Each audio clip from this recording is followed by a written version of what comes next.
Road ಆಯ್ತು major ರೋಡ್ಸ್ಗೆ 400 ಕೋಟಿ ಕೊಟ್ಟಿದ್ದೀವಿ. ಜನರೆಲ್ಲ ಕರೆದಿದ್ದಾರೆ. ಅಂತಿಮವಾಗಿ ಟೆಂಡರ್ ಅಕ್ಸೆಪ್ಟ್ ಆದಮೇಲೆ ಏಜೆನ್ಸಿ ಫಿಕ್ಸ್ ಆದಮೇಲೆ ಕೆಲಸ ಪ್ರಾರಂಭ ಆಗ್ತದೆ. ಇದಕ್ಕೆ 2 ವರ್ಷ ಟೈಮ್ ಕೊಟ್ಟಿದ್ದೀವಿ.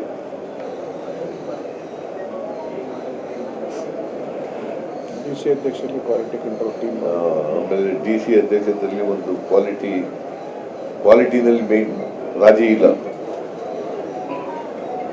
ಅದಕ್ಕೆ DC ಅಧ್ಯಕ್ಷದಲ್ಲಿ ಒಂದು ಕ್ವಾಲಿಟಿ ಕಂಟ್ರೋಲ್ ಮಾಡ್ತಕ್ಕಂಥ ಒಂದು ಕಮಿಟಿ ಮಾಡಿದ್ದೀವಿ.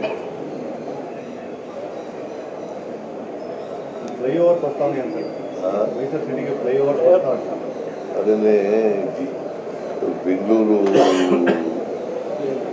ಎಂಥದ್ದು ಇಲ್ಲ, ಮೈಸೂರು ಗ್ರೇಟರ್ ಮೈಸೂರು ನಿರ್ಮಾಣ ಮಾಡಿದ್ದೀವಿ. ಅದು ಮಾಡಿದ್ಮೇಲೆ ಟನಲ್ಗಳೆಲ್ಲ ಬರ್ತವೆ, ಫ್ಲೈಓವರ್ ಇದೆಲ್ಲ ಬರ್ತವೆ. ಸರ್ ಗ್ರೇಟರ್ ಮೈಸೂರು ಎಷ್ಟು ಫೀಸಿಬಲ್ ಇದೆ ಸರ್? ಗ್ರೇಟರ್ ಮೈಸೂರನ್ನ ಇವಾಗ ನಿಂತ್ಕೊಂಡಿದ್ದೀರಲ್ಲ, ಇವಾಗ 94 ಸ್ಕ್ವೇರ್ ಕಿಲೋಮೀಟರ್ ಇದೆ ವ್ಯಾಪ್ತಿ ಮೈಸೂರು.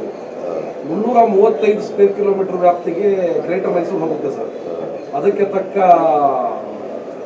ಉದ್ಯೋಗ ಅದೆಲ್ಲವೂ ಕೂಡ ಆಲೋಚನೆ ಆಗಿದೆಯಾ ಸರ್? ಇನ್ನೂ ಆಗಿಲ್ಲ. ಡಿಸ್ಕಷನ್ ಆಗಿದೆ, CM ಮಾಡಿದ್ದಾರೆ. ಈ ಡಿಸ್ಕಷನ್ ಮಾಡಿದ್ದೀನಿ, ಕ್ಯಾಬಿನೆಟ್ ಮುಂದೆ ತಗೊಂಡ್ಬಂದು ಚರ್ಚೆ ಆಗಿ ಎಕ್ಸ್ಪರ್ಟ್ ಕಮಿಟಿ ಮಾಡ್ತಾರೆ.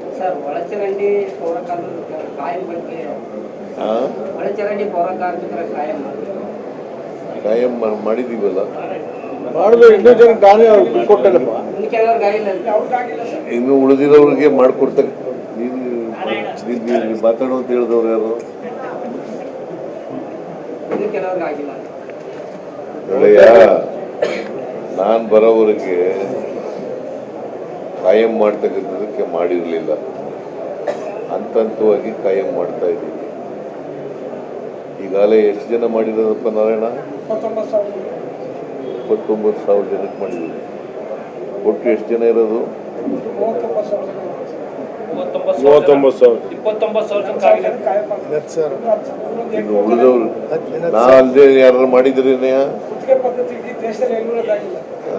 ಪೌರ ಕಾರ್ಮಿಕರ ಬಂದ್ಮೇಲೆ ಎಲ್ಲ ಒಂದೊಂದಾಗಿ ಫೈನಾನ್ಸ್ ಮಿನಿಸ್ಟರ್ ಶುರುವಾಯಿತು.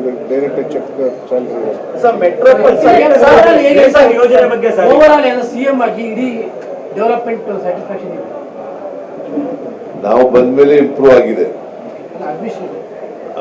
ಅಡ್ಮಿನಿಸ್ಟ್ರೇಷನ್ ಚೆನ್ನಾಗಿ ನಡೀತಾ ಮೈಸೂರು ಅಡ್ಮಿನಿಸ್ಟ್ರೇಷನ್ ಚೆನ್ನಾಗಿ ನಡೀತಾ ಅಂತ ಸರ್. Mysuru by and large it's okay sir. Mysuru ಮೆಟ್ರೋಪಾಲ್ ಇಂದ ಅದಕ್ಕೆ ದಸರಾ ಅಷ್ಟೊಂದು ಚೆನ್ನಾಗಿ ಆಗ್ತಲ್ಲ ಈ ಸರಿ. ನಿಮ್ಗೆ ನೀವೆಲ್ಲ ಅಪ್ರಿಶಿಯೇಟ್ ಮಾಡಿದ್ದೀರಿ.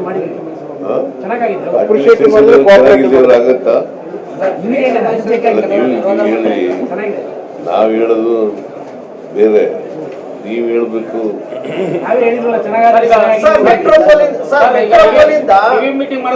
ಮಾಡೋದ್ರ ಬಗ್ಗೆ ತುಂಬಾ ವಿರೋಧ, ಯಾಕೆಂದ್ರೆ ತುಂಬಾ ಮರಗಳಿವೆ, ಹೋಗುತ್ತೆ, ಹೆರಿಟೇಜ್ ಬಿಲ್ಡಿಂಗ್ ಎಲ್ಲ ಮರೆಯಾಗುತ್ತೆ, ಅದ್ರ ತುಂಬಾ ವಿರೋಧ ಇದೆ. ಇನ್ನೂ ಅಂತಿಮವಾಗಿ ತೀರ್ಮಾನ ಮಾಡಿಲ್ಲ. ಪ್ರಿಲಿಮಿನರಿ ಡಿಸ್ಕಷನ್ ಶುರುವಾಗಿದೆ. ಪ್ರಿಲಿಮಿನರಿ ಡಿಸ್ಕಷನ್ ಆಗಿದೆ. ಕ್ಯಾಬಿನೆಟ್ ಮುಂದೆ ಬಂದಾಗ ಚರ್ಚೆ ಮಾಡಿ ತೀರ್ಮಾನ. ಆಮೇಲೆ ಈ ನೋಡು, ಎಷ್ಟೋ ವರ್ಷಗಳಿಂದ ಮಾಣೇಶ್ ಕಾಲೇಜು ಹಾಸ್ಟೆಲ್ಲು ಮಾಡಿರಲಿಲ್ಲ. ಇದನ್ನು ಮಾಡ್ತಾ ಇದ್ದೀವಿ ನಾವು. ಟ್ರಾನ್ಸ್ಫರ್ ವಿಚಾರದಲ್ಲಿ ಒಂದು ಮಾತು ಹೇಳಿದ್ರೆ, ಕೆಲವರು ಕಿವಿ ಮಾತು ಹೇಳಿದ್ರೆ, ಟ್ರಾನ್ಸ್ಫರ್ ಶಿಫಾರಸು ವಿಚಾರ ಬರ್ತಾ ಇದ್ದಾವೆ. ಅದನ್ನು ಹೇಳಿದ್ದೀನಿ.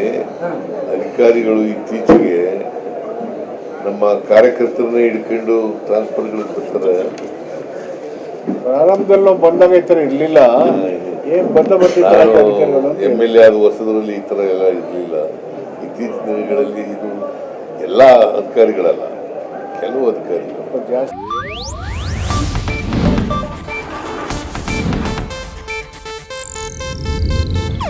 ಇದು ಏಷ್ಯಾನೆಟ್ ನ್ಯೂಸ್ ನೆಟ್ವರ್ಕ್ ಪ್ರಸ್ತುತಿ.